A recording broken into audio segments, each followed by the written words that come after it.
lot of people are asking, what's it like to be a mentalist? Welcome to my mind.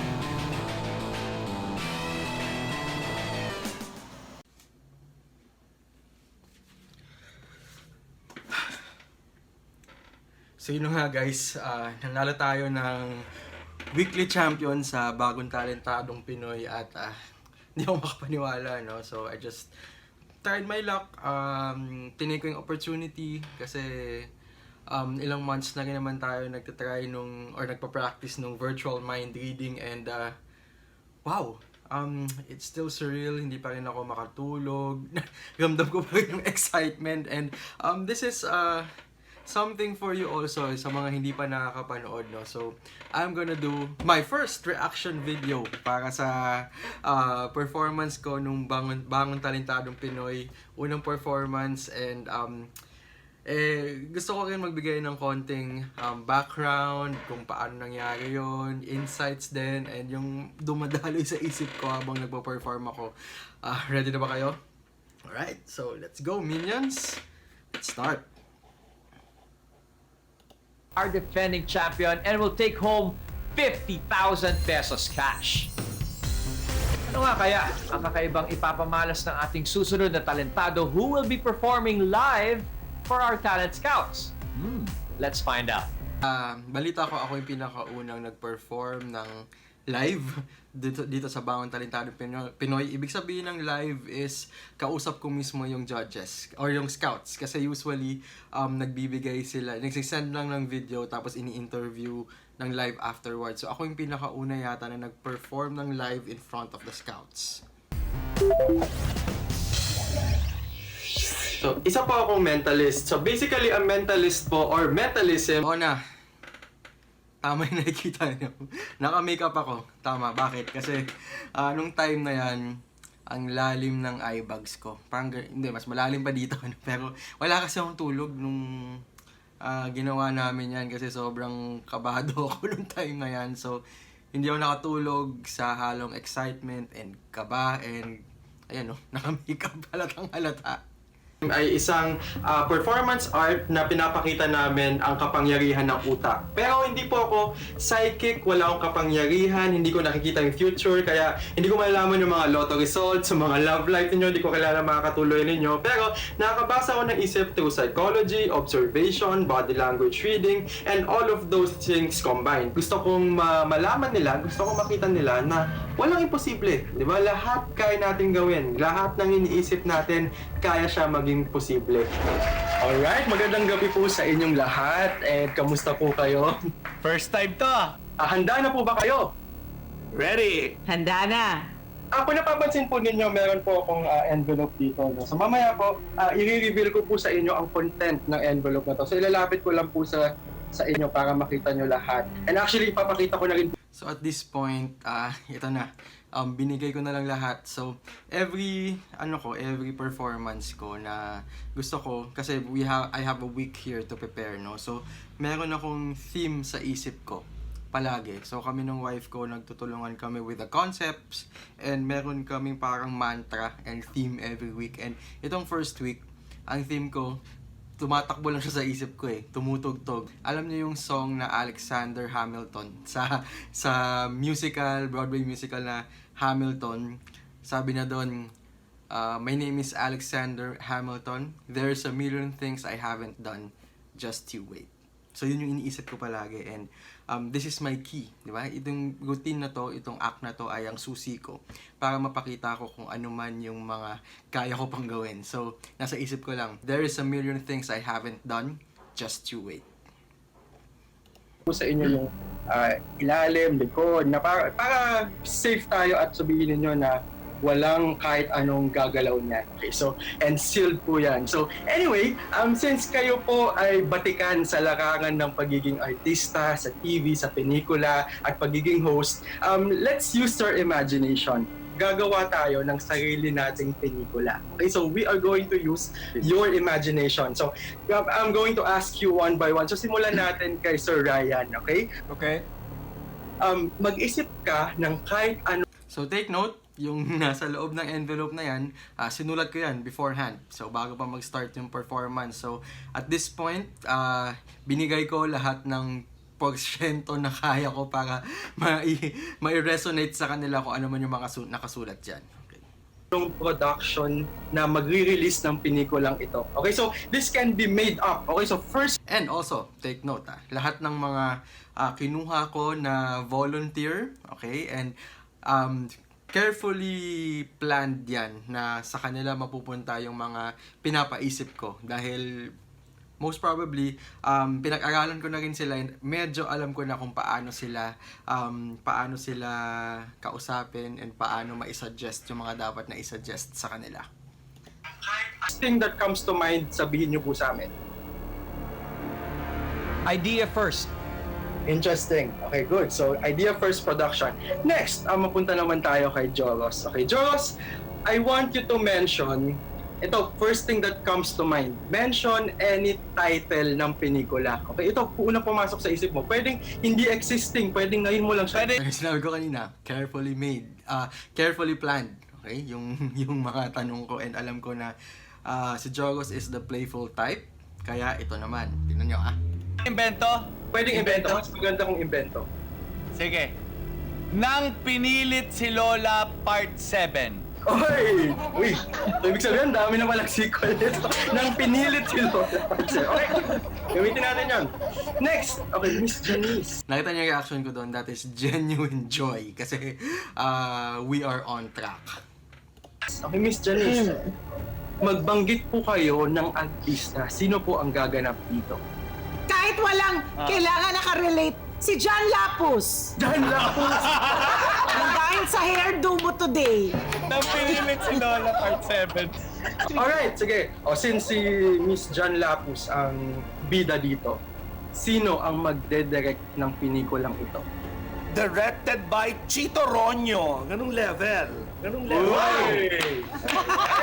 Nakakita to. Okay, good. Alam nyo, marami nagtatanong sa akin tuwing nagpo-perform ako ng Genuine joy. mga ganitong klaseng bagay. Justin, napipredict mo ba yung future? Sa totoo lang, hindi. Kasi kung napipredict ko yung future, dapat ilang beses na ako nanalo ng loto. O kaya dapat napredict ko na magkakaroon ng COVID. Isa yun sa mga frustration ko. But I realized, yes, I cannot predict the future, but I can create my own destiny. At yun yung ginawa ko sa inyo ngayong gabi. Whew. Excited na ba kayo malaman ang laman nito? Oo, nininervous ako. Okay. Yung na yun, as in, relief, sign of relief. Sana nababasa ninyo? Uy! Uy, uy, uy! So Ryan, pwede nyo bang basahin na malakas yung una nyong nakikita? Idea first production, even with the light bulb, their logo. Presents. Kasi totoong production para sa mga viewers natin. Present. Oh, Idea first production presents. Nang pinilit si Lola! Oh no! Episode 7! 7. Oh! Okay? O sige, Jomos, ikaw magbasa Close, di ba? Episode 7 yung sinabi ni Jogos Part 7. ng starring. Starring? Starring Mama Jan Lapos! Mama! Hindi sweet Jan Lapos! Directed by... Kompleto! Directed by Chito Ronyo! Ang galing! Oh my God! Oh! Ano, Joros, tinayuan ka ba? Mga 378 ang tumayo. Kaya ito kanina ko pa ito sinulat and sana masaya ako kasi na-resonate ko sa inyo yung gusto kong mangyari. Thank you very much. Oo, pero paano mo naman na-suggest sa amin yun? Diba? Genuine joy. Kasi everything went well and ang ganda ng reaction nila. That's what I'm aiming for and every performance naman, pag nakita ko ganyan yung reaction, solve ako. Kasi syempre, ang pakay talaga natin, ang intention natin is magpabilib ng mga audience natin. So, wow, mission accomplished ako sa reaction pa lang nila. Hindi ko maintindihan. Paano mo na-suggest sa amin yung nang pinilit si Lola? Diba? paano nga ba? So, meron akong na-cut lang, no? So, dun sa, namin, kasi via Zoom siya, no? Nagkaroon ako ng prior konting conversation with them. Pinag-aralan ko na sila habang nagkakamustahan kami. Pero, hindi ko sinasabi sa kanila yung mangyayari. Pero, in a subtle way, nagda-drop na ako ng mga subtle suggestions para ma-resonate ko sa kanila kung ano yung gusto kong mangyari. Teka, tatakpan ko lang yung ulo ko, baka kung ano i-suggest ni Justin sa akin. Ray, linawin na natin talaga sa mga viewers natin na talagang wala kaming alam dito. Wala talaga. Kung anong pumasok na sa isip namin. Justin, nagawa mo na ba? Yung nainis ka lang sa Oy, o nga pala, subscribe kayo sa YouTube channel ko, okay? And, syempre, hit the notification bell na rin para updated kayo sa mga susunod ko pang mga i-upload. kausap mo. Madapa ka sana. Sa totoo lang po, yes, dati. Nag-ilang pero nakagma na po ako. Sobrang ang laki ng dagok sa akin. Kaya Totoo yun, nakakama ako in a bad way. from then, natutuwa ko ng so ginagamit ko na lang po siya to help people. Sweet, masakit ang ulo mo? Na ano ko, hindi ko ine-expect na magiging ganon. Parang ine-expect ko isa sa mga sinabi lang, sinuggest natin lang yung laman ng envelope or something, isang name, whatever. Pero yung as detailed as that, no words, natulala ako. As in good, pero good tulala ito, ha? Mukhang isa lang ang iniisip ng ating mga talent scouts. Hanggang ngayon, hanga sila sa talento mo. Hanga kaming lahat sa talento mo. So, good job, Justin! It's a pleasure to perform po sa inyo. Talaga mag-perform nung time na yan dahil feeling ko na nakapag-practice na rin naman ako sa ilang mga virtual shows since Feb and hindi ko alam kung anong mangyayari nung time na yan. I just gave my best. I'm protecting my mind right now. Talent Scouts, it's time to pick our new champion. So please lock in your scores now. So, ito na, yung during decision time, sobrang lakas ng kaba ko. And hindi ako sanay sa mga competition. Hindi ako talaga sumasali sa mga competition dahil I know that there are better people than me. And hindi talaga yan ang linya ko, no, yung pagko-compete dahil feeling ko I'm just for performing. Pero I just tried my luck and ito yung nangyari.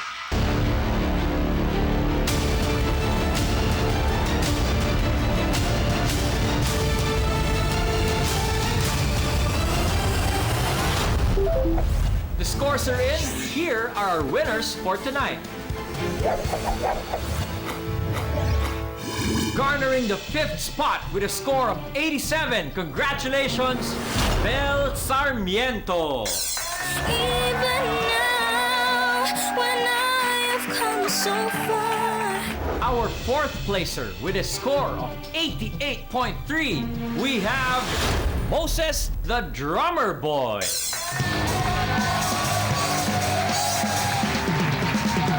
3rd placer for this week with a score of 88.6. Congratulations, Angelo and friends!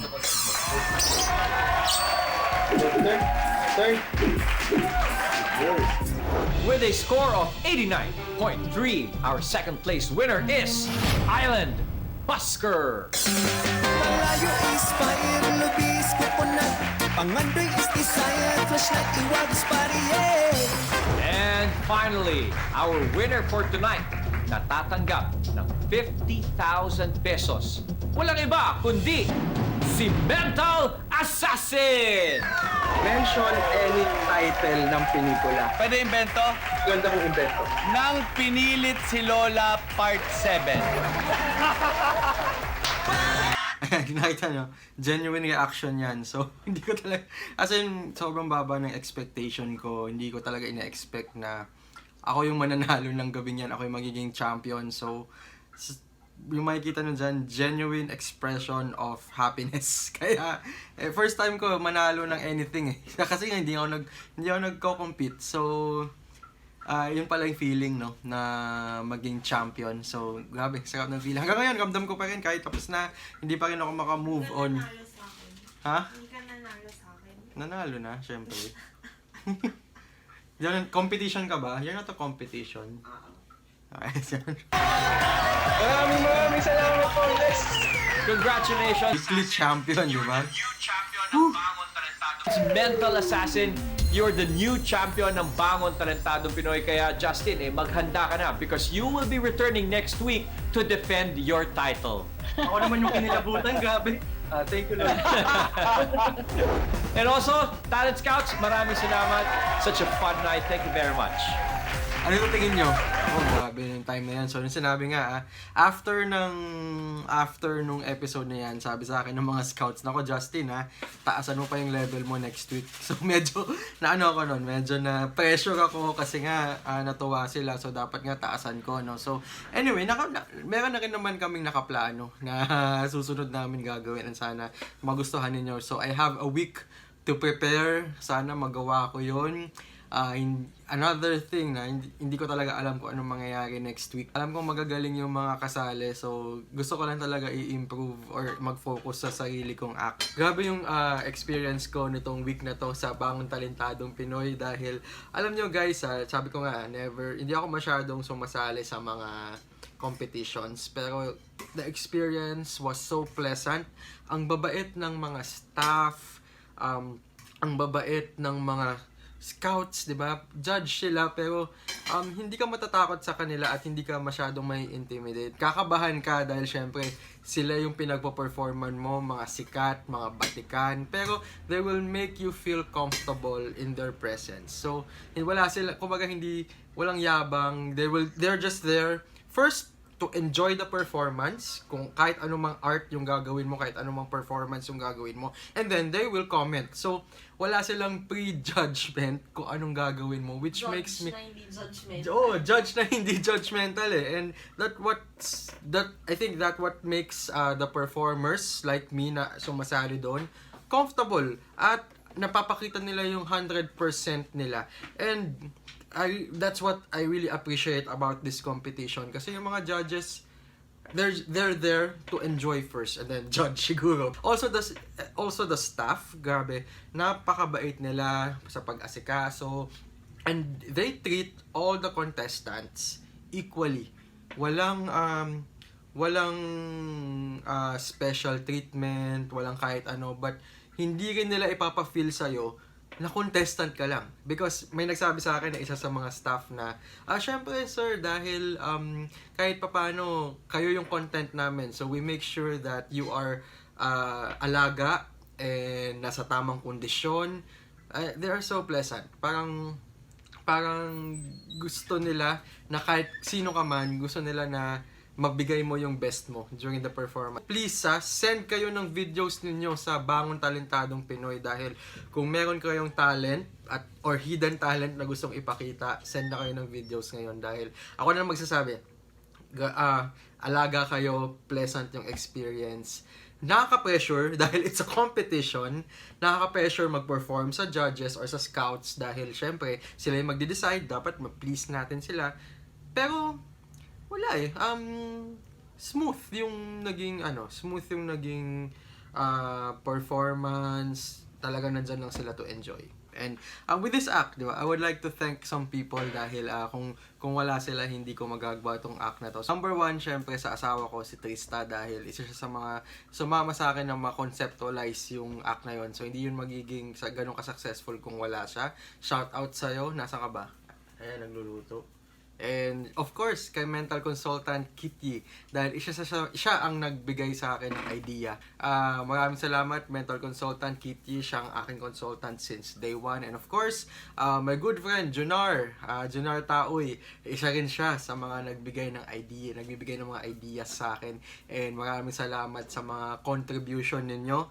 I really appreciate all your help. And grabe, salamat sa mga nag-support sa akin, salamat sa mga nanood, nag-share, and nag-like nung mga post dun sa TV5 at sa Bangon Talentadong Pinoy. And eto na, andito na tayo. Pinasok na natin to. So, ito sana matuloy-tuloy na natin, no? So, ano kayang gagawin ko next week? Tingnan natin because we are celebrating today and tomorrow, we are going to start working. So, With that, I would like to thank you for your time, and please feel free to like and subscribe to my YouTube channel, and of course hit the notification bell para yung susunod kong reaction video next week mapanood din ninyo. And once again, this is Justin Piñon, the Mental Assassin, and one last thing, your mind is next.